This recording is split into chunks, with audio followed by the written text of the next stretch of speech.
Hey Techno Freaks, Techno Odin here, continuing the character breakdowns for Dissidia Final Fantasy NT. This time, we won't be defeated with Terra. And also, sorry guys if I sound really croaky.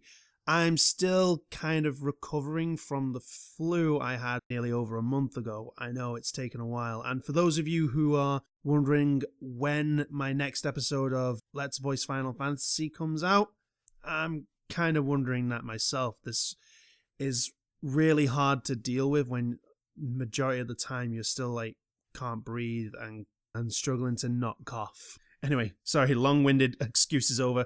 Let's get on with the video. Follow my lead, everyone! A marksman, Terra utilizes patience and power to take her opponents down. This is done through her not-so-unique mechanic, Magical Charge. Similar to Cloud of Darkness's Umbral Charge, Terra is able to boost her next attack after about 4 seconds of inactivity. This charged state attack drastically alters her initial spells into a more powerful once per charge attack, giving her a mix of lockdown and pure damage. BP attacks are as followed, and just since I'll forget to mention it otherwise, Terra can move freely while using all of her non-charge state attacks. Her neutral ground, Terra, is a 4-input projectile that has Terra shoot 4 fireballs at the opponent. Range is good, with the max range for all 4 hits being the line between zones 3 and 4 on the radar. When under charge state, the amplified Terra has Terra shoot out a somewhat humming wave-like move, dealing a great chunk of damage, while upping the range to the line between zone 4 and the outer zone. This is your main damage dealer under charged state, as it's just so good, while the normal version is a great option for lockdown. Cancel on the 3rd hit to set up teammates. The forward ground, Blizzara, is a 3-input attack that has Terra conjure up 3 fairly sized icicles that will linger for a moment before hunting the opponent down.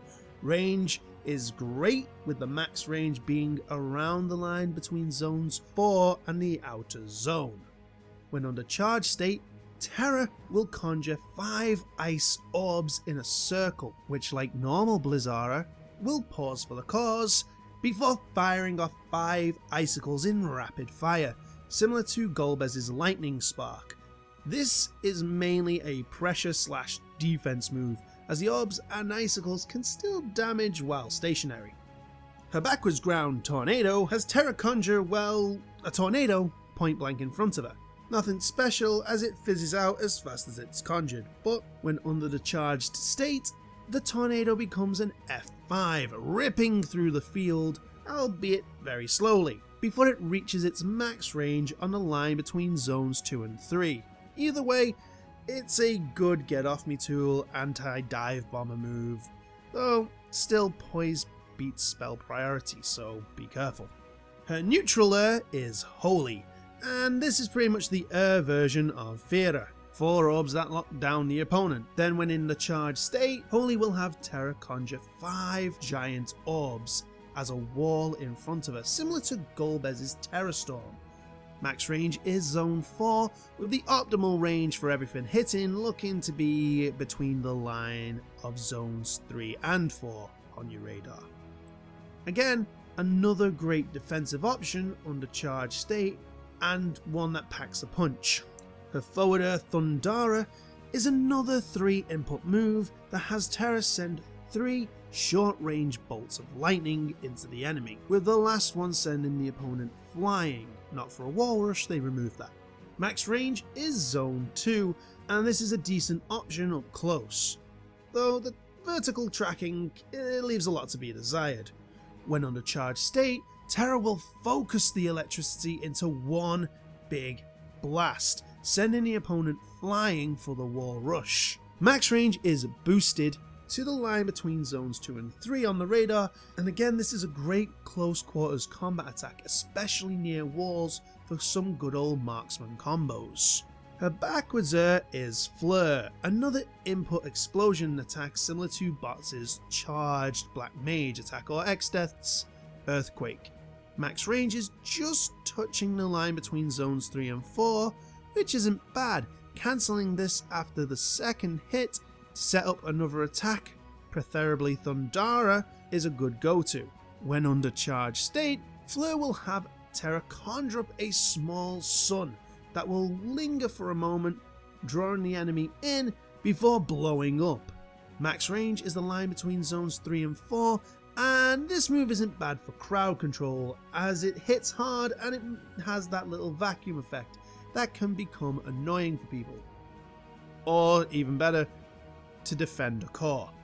Her dash attack is Gravija and has Terra send out a force ball that on hit, or when it comes to its max range between the lines of zone 3 and 4, will explode and linger, dealing multiple hits.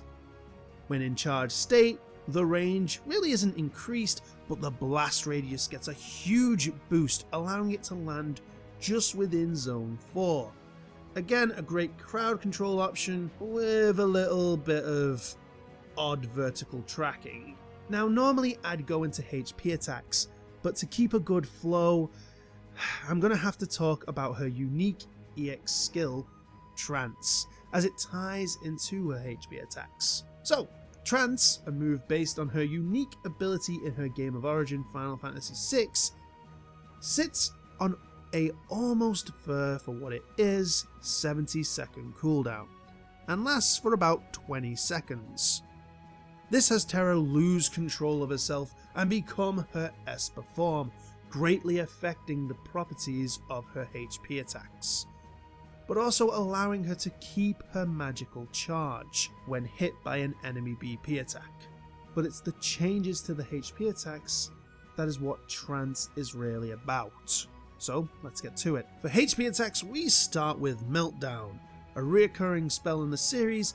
This has Terra send out a huge orb of energy at the opponent. It's quite fast, but slows down until it reaches its max range of the line between zones 3 and 4.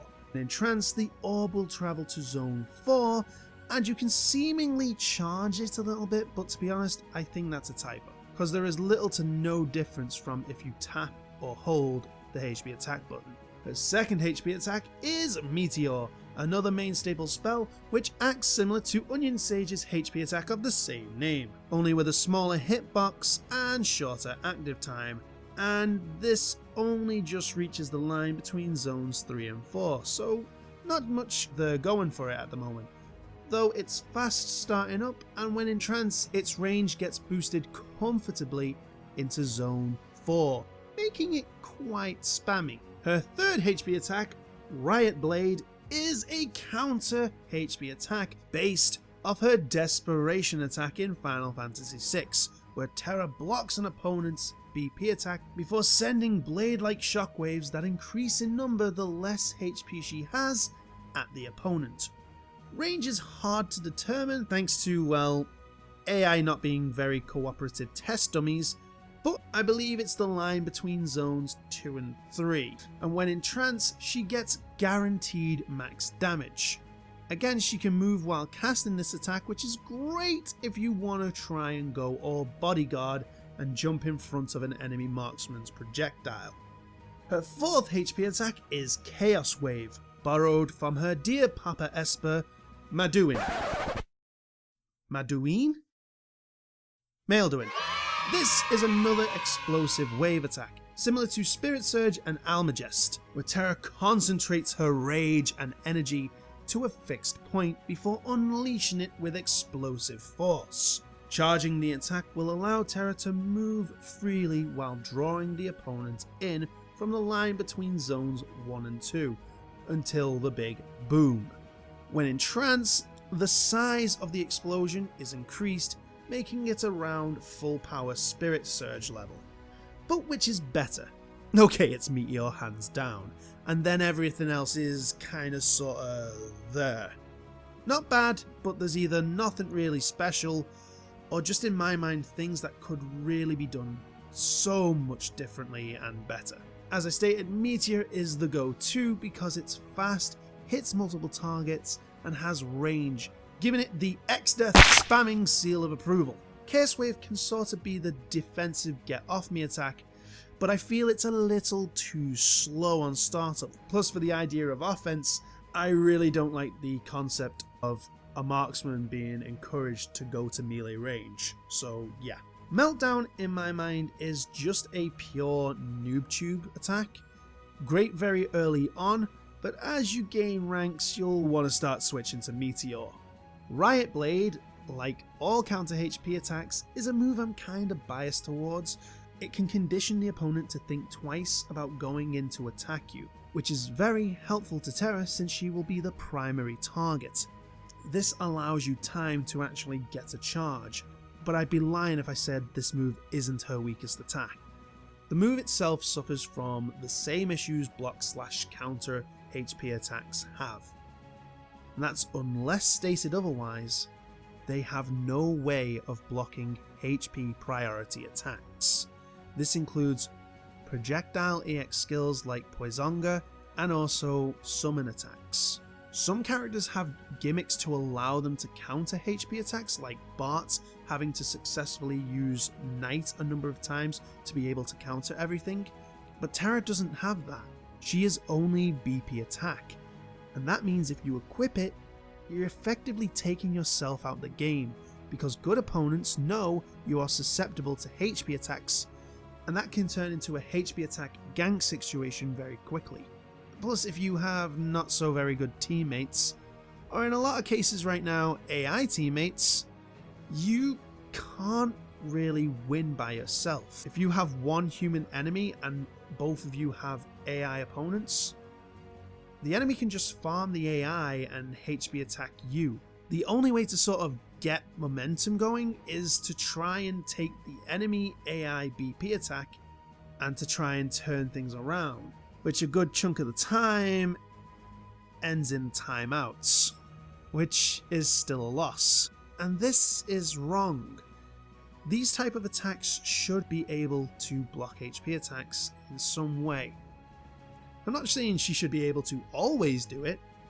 Hell, it's an easy thing. Her Trance already boosts her HP attacks, so why not just show it as a true upgrade and have Trance Riot Blade be able to block HP attacks? It's just a simple solution. For general EX skills, mostly you'll want to stick Teleport there for a quick escape and invincibility. But if you're crazy enough to run Riot Blade, which if you are, you're probably my kindred spirit, Sheer Bravery will always help if your opponents are respecting your counter. Since you can't activate the attack too often, it's good to boost your teammates' BP, and maybe you'll get an in-cap that way. As for team comp, Terra sadly needs protecting to get the best out of her, so a strong defensive tank like Warrior of Light or Cecil will do just that. And a good flanking assassin or specialist can also help to take the heat off. Overall, I don't really know what to make of Terra. On one hand, her lockdown is decent and her CS attacks are in my mind some of the best marksman attacks you can get, but it's this wait to charge mechanic that really grinds my gears. I didn't like it with Clouded Darkness, and I like it even less here. I just don't agree with not really doing something when I play a match. I ask myself, what am I doing now? Who needs help? Who can I take out? With Terra, if I want to do the big damage, I've got to do nothing, and doing nothing invites pressure from the opposing team. And that 4 seconds can feel like an eternity when you haven't got the charge. And when you have got the charge, any attack can take it away from you, even if you block. And that is a problem for me. The whole system just doesn't gel, and personally, I feel that if she's a character that needs protecting, she's designed wrong. No character should need protection. Some may need the odd cover now and then, yeah, but not this "don't touch the princess" level. That just means she's naturally a weak link, and that needs fixing. Her powerful moves should be part of Trance. shorten the time of both cooldown and uptime, and lock her charge state to that. We can then call it Trance state, or at least grant her a charge on activation, so she is at least guaranteed charge. But since she wasn't just long reworked, I don't think that's going to happen, so yeah, let's just treat her for what she is. A liability. Sorry, damn autocorrect. A hybrid of lockdown and power. Try and set up teammates with your neutrals. On the ground, your charge state neutral is probably your best get off me tool, so use that when people are too close. In the air, you'd probably want to use your charge state forward. Don't be afraid to tactically spam Meteor if you're using it. Taking 1k off an enemy and grounding them for a moment will at least take the pressure off and allow you to create some distance for a charge. Keep this in mind and you'll prove that you can protect everyone. I said I'd keep the world safe, and I will. Okay, that's it for today's breakdown. Don't forget to subscribe, hit the bell thingy, and share this video. Also, if you have any tips and tricks you found yourself, please share them in the comments section below. And finally, tune in next time, where we're just another sadist with a god complex. Like that's anything special. With Kefka. Until that day, this has been Techno Odin. Take care.